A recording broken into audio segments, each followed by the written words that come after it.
Yo, what is up, everybody? Welcome back to the channel. Hope you're all doing well. We finally have the Games Begin Goku in hand, ready to review.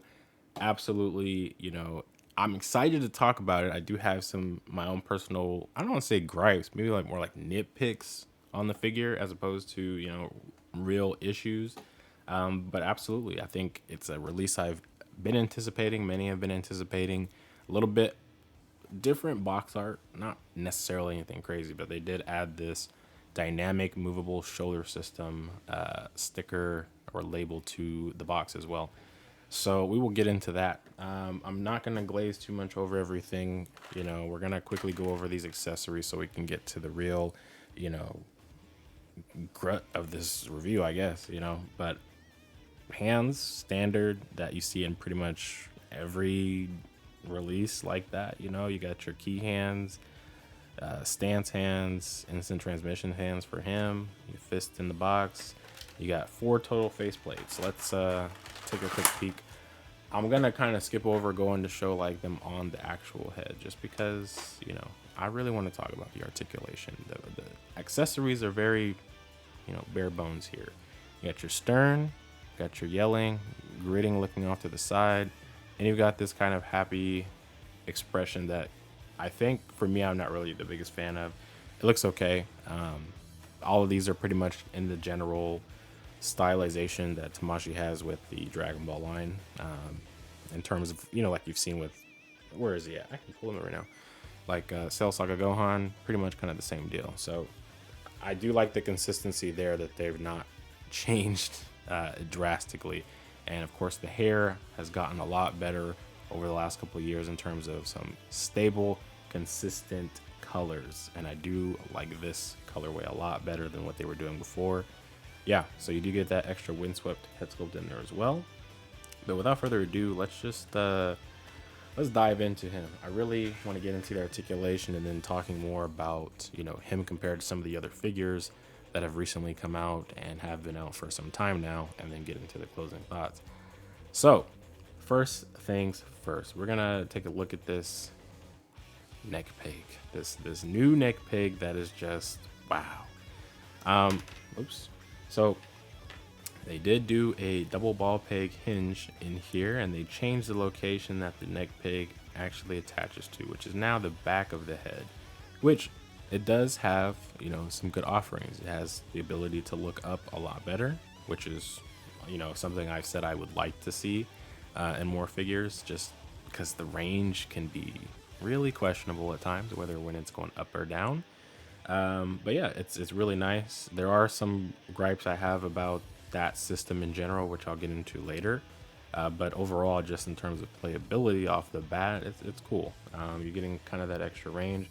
Let me put the faceplate on. We will talk about the faceplates at the end, don't worry, because I know a lot of people have been talking about that as well, and you probably can see why I will talk about it while I'm doing this. But yeah, looking down with this, not too bad. You do have gaps, at least looking down like that, which would not normally be a problem, which is interesting considering this is a whole new peg system. But yeah, him looking down, you do get that gappage in the back, but yeah, I don't want to go too much into it yet. We'll talk about it at the end. I have some questions and concerns. Looking up with everything on there, and then of course, since it's double ball peg, you get that side to side full rotation. It's all good. The neck is on a little ball peg, so it does have its own little independent range going, up, down, and then of course they did mention that it can go. You can make the neck look longer or shorter by the neck peg, so you can lift the head up like that. That's the whole mechanism there. I thought it was something in the neck, like the actual structure of it, but it's just the neck peg, which is fine. Not really something I'm worried about, but for the people that care, there you go. Then we have articulation here at the shoulders, which we're going to get into this dynamic system here that they've got. You can get your standard T pose, then he can get into a Y. Really good there. I like the flexibility. It doesn't feel like I'm stressing anything too crazy. Everything feels good. Putting it back down, get some really good motion there. It doesn't feel like I'm about to break anything or anything strained or stuck. So that's really nice. Butterfly joints. Let's just see how far you know, pulling everything out, can he get his arm across his chest? That is not too bad. That is really not too bad. And just higher up, I mean, wow. It's not like I don't know what to say. I really enjoy like when the figures actually can hit the poses that they need to hit. And I really think that we're gonna see some incredible shots and, you know, videos coming out from people, you know, eventually when they have the time to use this figure, because it feels really nice in hand in terms of posing it. And I absolutely kind of like, and how do I say this? I'm really hyped to see just what that undershirt Goku will do in hand. I mean, if this is what they're talking about, kind of like the dynamic, what did they say on the box? Let me grab it. If they're talking about dynamic movable shoulder system, you know, with that undershirt Goku and how good it looks, you know, we're in for a ride. But overall, you know, pretty good there. You got your standard bicep swivel, elbow, you know, you got your articulation at the wrist pegs. Yeah, and then like I said, we have our cross here, and you can do it like that, natural, or you can go even more. So there's a good amount of range that we're getting here, and I'm hoping that the Vegeta, you know, if they decide to improve anything in there, same amount of range will be applied to him. Now, quickly, these shoulders, little flaps here, they do have some movement. I'll get into talking about this a little bit more at the end though, but there is movement there. So the real big dilemma I've seen so far in the last couple days in this collecting community of SH Figuarts collectors is the gaps. You know, we see some gaps back there with just the neck peg, but now we see gaps here with the articulation. So if you're gonna use their full articulation that's available to you on this figure, you will absolutely see gaps. If you would like to not see gaps so much, at least, you know, you can play with the ability to bend the joint in there, you know, move around. This is a kind of floating piece itself with the gi, you know, so you can kind of play with that a little bit as well. You can push this floating piece up into, you know, this upper area and try to get it to hold in there. I do have thoughts about that, you know, when we get later on into the video, but you know, you can make it kind of look like he's got no gaps if you really play with it. It's one of those things. It'll drive you mad. That's the best way I can put it, because it definitely is driving me a little mad. But you can minimize the gaps by playing with it, is the best way I can put it. But it is most certainly something that varies collector to collector on if it's a problem. And I will again touch back on that when we get into kind of our later era or later discussions in the video. But yeah, the legs, pretty good. I mean, it's soft plastic here in the crotch, which I do appreciate on most figures. I am erring on the side that I would like to see these go. I kind of liked them when they first did it at first, but then like as it became more of a thing, it started to look a little like, how do I put this? I'm gonna grab Legendary Super Saiyan Goku real quick to make this point, but like it was cool at first, but the way that they do it where it leads up and goes like out and comes back in, I didn't like that. It's too like birthing hips, I guess, if that makes sense for me, because it goes back down to kind of a snatched waist, you know, and that's the same can be said for Gohan here. Like I think if they went the superhero Gohan route with the legs, would have looked a lot more, you know, slim, a lot better. And they have tried to minimize that here. Like, you know, if you just shoulder width apart, you know, feet stance, it does look more natural as it goes up. But, you know, still like just a neutral standing. Oh, no, I'll take it back. That looks good in the neutral, but chances are you're not going to have him like that. You're going to have him doing something where, you know, you need to use these. And that goes into the other part of it with the actual articulation is I do think that these ridges up here kind of get in the way of him using his full legs. Because if you see that, it just slid off. And that is something I saw in some other reviews when you do try to push that articulation. Now, naturally, you should be able to do that full splits. And just to kind of go over the rest of it, he does have some, you know, of the same articulation, like I said, with the Daima figures, with the knee. He does have this movement here with the, I guess, shin. You can go in and out. It doesn't rotate. Then you have your ankle pivot, then you got your toe articulation. So everything natural there. We can get into the whole discussion about this later on, but I do think that you're not missing out on the most crazy articulation. They probably could find a way to give you just a little bit more range in there, but compared to like Superhero Gohan, I'm using him a lot as an example, but he's got like just a tad more range in those double jointed knees, just a tad. Not anything super crazy compared to looking at it here. So they could probably find a way to do it though. But getting back into that point, taking Superhero Gohan again, he can just naturally do this, right? Like the Piccolos, this Superhero Gohan, like they can naturally hit the split without anything in their way. And I think that's something that, while it's not the biggest complaint, they could absolutely just do away with these ridges. And I've seen them start implementing them into now the Jujutsu Kaisen line with Yuji, the new one from I think season 2, that we kind of saw a preview of already on display, and it looks okay, but I question the decision to start bringing that over into other places. Yeah, that's about it there. But again, I do like that it's still a soft plastic crotch piece, because you still can, manipulate it, get some more range. Now that we're not seemingly doing the butt flaps anymore that the old 2.0s had, we're finally kind of getting away with that. Not that they were the most horrible thing, but I definitely was annoyed with those. I didn't like them. But yeah, that is his articulation. It's tough to say. Like, I like what they're trying to do. I prefer what they're doing here as opposed to what they did here, though. Hear me out. This Gohan. Let me pose him real quick. Like, with just that, not modding or anything, like that's about as much range as he's getting with that gi and that little piece in there. You know what I mean? Like, he's got some of a similar setup in there. He can get good range. It's soft plastic. You could find a way to make it work. It just looks more cohesive. This floating piece can make it look weird, and I think the simple solution, if they wanted to, could have just been to make this floating piece a lot bigger.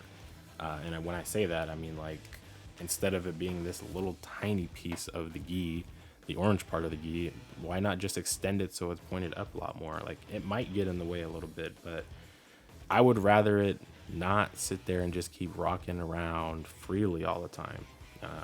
It's cool that this is what they did, but I just feel like they could have went a little bit more on it. It's not like it would have changed the game all that much more to do it, which in that way, at that point, they might as well have just gone this route, the Daima route as well. Again, I mean, this is Air, on here, the Air Studio stuff, but same concept, right? So with that, I'm going to bring a few figures out here just to kind of compare. I'm not going to do any head sculpt swaps here, primarily just because he can't really do any. You can do it with sticky tack if that is fine with you, but for the most part, he just can't do it. He's just not prepped for it, primed for it. The head sculpt, the peg system is just too vast and different for all these other head sculpts that he's got. I did try a few. If you've seen my Instagram, you've probably seen those photos, or you've seen other people try. No, it does not fit 2.0 bodies consistent, or 2.0 heads consistently. There are a few that might fit. There are a few demoniacal fit 2.0 style heads that might fit purely because the material is just a little bit more flexible. But if you really care about your head sculpts and you don't want to, extend the peg hole, expand it, I wouldn't be trying to stick it in here. This peg is literally just a tad bigger than most 2.0s, which is very interesting. It kind of makes me wonder on their thought process when they do these figures, because a lot of the times we'll say, why is the peg so vastly different? But then you'll look at, Daima Goku, whose pegs pretty much, I think, fit 2.0s just naturally. And you end up wondering, like, where does that information get lost when they're making these figures? Like, why can't they all do that? Wish I had an answer, but it's the same thing I've been saying just about most of their figure lines. When they do something really well, I really think that they should try transporting that into other places when it's done really well and the feedback is received well, and not, oh no, this doesn't work, or why does this look so weird. When I hear that a lot, I feel like it's questionable why they still continue to do it. But here are some figures. I have like one or two more. I think I have two more to put up here. We've got the 2.0, you know, full power Super Saiyan Goku. I've got demoniacal fit up here, and then I'll put this Gohan there as well. So I mean, you can see a little bit of the height difference if you care about that as well. Not really a gripe for me, but he obviously is taller than the legendary Super Saiyan Goku, which also will bring a good point on if that future undershirt Goku is either as tall as the standard size for Goku or shorter, which I mean, if they make it short, I don't know, definitely gonna be hearing about that on Reddit for a few weeks. But yeah, this is so far what we've got. A little bit of a generational run. You know, you've got an unofficial and then you got the rest official. The 1.0s, I have them in a box somewhere. I don't feel like grabbing them, but yeah, I mean, we've come a long way, right? Like, this is not the end. If you don't like the way that they've done this Goku, it's perfectly fine to skip it. Though, I think that it being a budget figure, granted, the price did go up, you know, due to ongoing situations in the USA. This figure is well worth it just to give it a try. If you don't like it, shoot, sell it, bro. Give it to somebody who probably will like it. I think it's just good to at least get your hands on it to see what you do like about it, and at least put that feedback somewhere out there. Of course, speaking with our wallets is going to, you know, play a bigger part if you don't like something.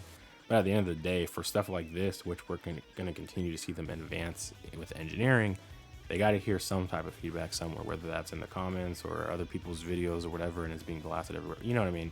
Social channels, it's just, you got to get it out there. You seeing other people review it, all you can do is get your, you know, review and input from that person. And for example, my review, I think that they did a really good job showing what they can do here, in terms of, you know, engineering and articulation. Is it the best? By far, to a degree. You know, he can hit probably some of the best poses on this body compared to some of these others. And in some ways, though, does he look as good as some other figures? No. All right, future burst here, just to kind of redo this last segment of the video with our closing thoughts. I kind of don't want to say I dragged it on a little bit too much, but I felt like I went into a little bit more of a rant about some stuff. So we're gonna revamp a little bit. So I will touch back on everything I'm doing in the background of the video. So if you want to watch that and listen, that's perfectly okay. So I will present this question first because I think it leads into basically everything I'm going to talk about. Do you feel like this figure is made for the average consumer, you know, or do you feel like this is made for more seasoned collectors, at least in this side of the line, right? Dragon Ball. I say that because I'm hearing, at least just on the interwebs, you know, Instagram, social media, whatever, right? Twitter, all them, that a lot of people, you know, probably feel like the figure is just not good, right? Like, it's not taking into consideration what people actually want to do with it. I personally would say that it meets my needs, right? And I can only speak for myself. I like to post things in a recreational format, you know, with things from the anime, the manga, video games, or whatever. I kind of just like to make poses off of those, or little clips, whatever. So for me, it meets those needs. But when I think about like the average person who's not, let's say, super knowledgeable about everything that's going on in this line, they walk past the aisle, they get this figure, they take it home. Those gaps may bother them to the point like, what's wrong with this damn figure, bro? Why does it look like that? And maybe don't have that context as to why it looks like that. But yeah, I could absolutely see somebody being like, this figure's garbage, it's trash, whatever. But for a seasoned collector that's saying things like that, you know, it comes down to, I think, just preference, and that's fine. And it can be a mix of both, you know, people who just don't like it, or understand it and don't like it, or whatever. But I only say that and present that question to you all just because I do think when we see things like this was not a secret. We knew about this whole gap situation when they first showed the diagram of this Goku. So for the people that are already, you know, in the community and already know all that stuff, I do have to ask, when we see things like this and the figures out, like, why are we suddenly shocked and surprised by it? You know, there's a lot of going arounds of people are too lenient on Bandai, this and that, or you guys don't say anything about this issue and that issue. Well, I think, again, it just comes down to what people like and they don't like. Everybody's going to say something different. I've seen like 20 different arguments about this one topic in the last like 2 hours. And I just think it's not even worth it at that point. You guys have different needs and different interests. It's that simple. I don't think we have to have whole speculative conversations about it. So that is my shortened version of what I was saying before. Hopefully that kind of gets to the point. But going back to basically the rest of this now, just talking about my more so nitpicks and little things that I noticed, you know, like the faceplate system, the neck peg system, and some of the shading, and you know, the little shoulders. So the shading, I won't go too deep on it, but I don't really care for the shading on these figures. It's not a consistent thing I see across the board on every figure, so I don't really pay attention to them. When they do it, you know, it's just like, oh, it's there. But as you see, it's mostly on the front legs, and that's about it. So that's why I say, like, if they were to do that more consistently, I'd appreciate it more. But as it stands, it's not something that I would recognize and praise the figure for having some shading. And yeah, granted that we're paying upwards of $40 to $90 on any given day for an SHF. Yeah, you probably would expect it to have some shading on there, but I think at that point, full body shading, I mean, you know, I would prefer that as opposed to just lower legs. The little shoulder pieces, you know, they are independent to a degree. You can move them. I'm talking about the blue parts, the undershirt, shoulder pieces. You can move them. I just find that they're a lot more annoying to deal with. They're like the GT Kid Goku arms, where you kind of have to keep pulling the shoulder piece out and out and out as you're posing the figure. And at a certain point, it just gets annoying. I just leave it alone. But it is there as an option if you want to manipulate that and kind of, you know, utilize that in your photos, display, whatever have you. The neck peg situation. What I really have an issue with is them committing to that. It's cool, don't get me wrong, I love range, I love the extra articulation, but if they can't commit to that, there's no point, you know what I mean? But this is going to seemingly change the game in terms of all these head sculpts we do have.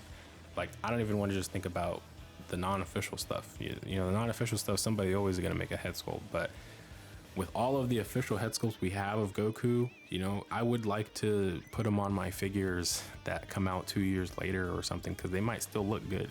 Or I just want to see the, you know, cross collaboration between new and old. Can't do that, quite frankly, consistently. There's a 1.0 head that fits on there. The Superhero Gohan head fits on here, and they don't look bad, but they don't look good either, because it's noticeably a bigger neck, and just the peg system in general is different. You're gonna notice it one way or the other depending on where you're looking, but it's just, I gotta see them commit to it. And I mean, we'll find out next year if they do. Yeah, that's really all I can say about it. We just kind of have to wait and see. So if this is the direction that they're gonna go in, I hope it's for the long haul. And yeah, I mean, the last thing here, Vietnam factory, you know, we always have a lot of these topics going on about the Vietnam factory. In this case, with this figure release, I would say that the only problem I have, and seems to be a common issue, is the faceplates. I have to put more pressure in mine to put them in, and then they are fine. Other people's just don't go in, and they're loose and falling off. That's the unfortunate part I've heard. And you know, you shouldn't have to really do mods to make your stuff fit. It should just be ready to play out the box. That's definitely a gripe and understandable one. But I do wonder how that's something that they may not have caught, because that's like the crux of this figure. If the faces aren't on, like, what's the point of playing with it, right? Yeah, that's unfortunate, but I smell a reissue gonna come sometime next year, and they're gonna have that issue fixed. But I would say I really hate that process of, if we find a problem in the first release, they fix it in the second one, and now I'm stuck with this old one. Because more often than not, I'll forget to just get the reissue and sell the other one. And more often than not, I mean, people may not be interested in it because they know a reissue is coming, and it's probably going to feel better in hand than the other one. But yeah, that kind of just closes out my thoughts. I hope that first part of it wasn't too deep or anything, but it's just a topic to present to everybody. So let me know in the comments what you guys think. But with that, I'm going to end it here. Thank you guys for watching. Look out for new videos. You know, we're on the roll so far. And as you know, Tamashii Nations Tokyo is next month in November. So we're going to have some good treats. But anyways, I will catch you guys in the next video. Have a good one. Peace.